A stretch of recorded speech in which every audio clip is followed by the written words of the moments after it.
everyone receive is a reflection of us. Welcome. It has been a while, I admit. A lot of things have happened. A new publication that I'm writing, a lot of household work, and just general things that need our focus. Thriving and surviving in today's reality, yes. Many things political and many things worldly are occurring. It's hard to keep on tabs with it, make sense of it all. One of my many challenges that I look towards is the love we have for ourselves. We're always told to love outwardly. And then when we're told to love ourselves before we love others, to allow and make room for it. This is what I've been focusing in on. Not those false, fake love that they teach you, where it's an outside thinking love for thyself. I'm talking more about the deeply love, the things, the how we do things versus the achievements, the knowledge, the skill sets. Loving the person of how you do things, how you draw or create, how you write or even think, just the person that you are, and loving that. Not the social, spiritual trends that teach us to love ourselves so that we can love others on the outside. This does not go skin deep. So I've been looking at those sort of aspects, trying to find within myself the love I have to honor that, whether we're overweight or not, whether we're happy with how we look, whether we have love or not. These are the things that have been playing on my mind. And I came to a conclusion for myself that I don't just go through the trials to win or lose, but to learn to understand it. I fail so many times, it's comical. But that doesn't change who I am. That doesn't mean I'm no less of a person or a spiritual guide. It makes me more humble. It makes me more honest and more true. Not from failure, but from commitment. To keep striving to be a better person, to keep helping humanity with what I do. It doesn't mean that we don't tire. It doesn't mean that it isn't hard. We still look for that financial abundance, the freedom from realities that we live. So I like to believe I'm building a new one. And one of those aspects that I always look towards is the deletion of social media. I'm not talking about this in YouTube. I'm talking about those Snapchats and WhatsApp and TikToks and all of those Instagram accounts and Facebook. These are the ones that I want to delete, not because it takes my focus or my attention away, but I feel we have been misled to their use. I find it fascinating because every time I try and want to delete, nothing stops me. But there always seems to be that reasoning. If I delete it, then how would this person contact me? It's interesting, I had that with a friend who messages me on Messenger. But you see, if I don't have that, I won't communicate.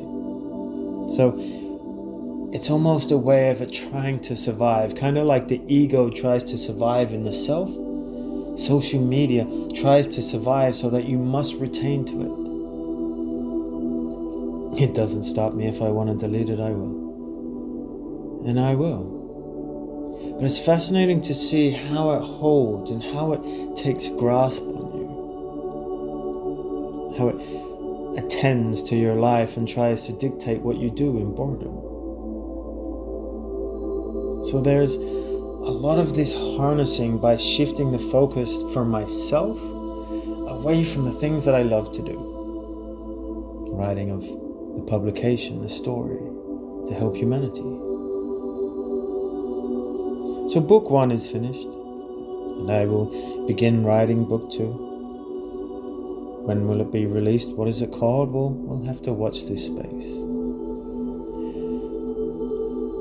It's not a cheap process, publication of a book or publicating books, but I will make it happen. But you see, I found myself smiling because that's all I wanted to put my focus on. That painting, creativity, art, whatever it is. I'm unable to paint at the moment, so I create. I find ways to be expressive. And I'm not limited to one genre, I do multiple things. There's so much falsities right now in the spiritual realm. It's hard to decipher who is true and who is fake. So I always like to say those need to focus on themselves. It isn't about taking yourself away from what is occurring. It's about highlighting the strength of who you are. Fixing and healing parts of ourselves that require it. Not because we must, but because it calls for it. We have so many things that together we can heal the world. We can heal ourselves and grow a better place. And when we try, we get shut down. We go through again all these trials to understand, to make us who we are, not to defeat us. Because it is us who will stand strong. It is us who will believe and us who will take the world to a new place. I don't know, even when I look at some of those people who I thought were spiritual, those who talk in such a certain way to guide us and heal us, it starts becoming repetitive. A little bit boring, you might say. I don't know if that's us going further down our path or superseding or becoming more enlightened. I don't know. But it's kind of like their thing. And that's what they do. They stick to that and they learn. They don't adapt. That's not any fault or shame. That's just who they are. Are they the program? Perhaps. Or have we just learned what we have from them and we move to our next step? I think when we think like that, you don't harness hate or negativity. You've just gone past it.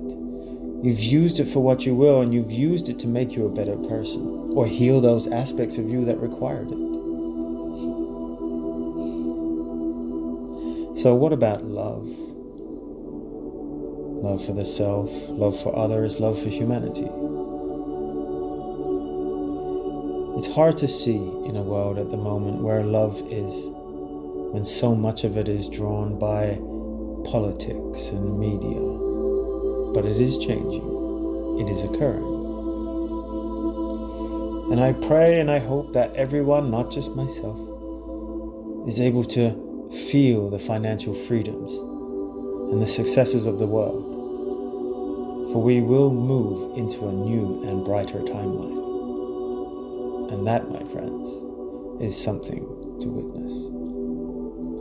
So it is with that, I leave you with peace and love. Take care.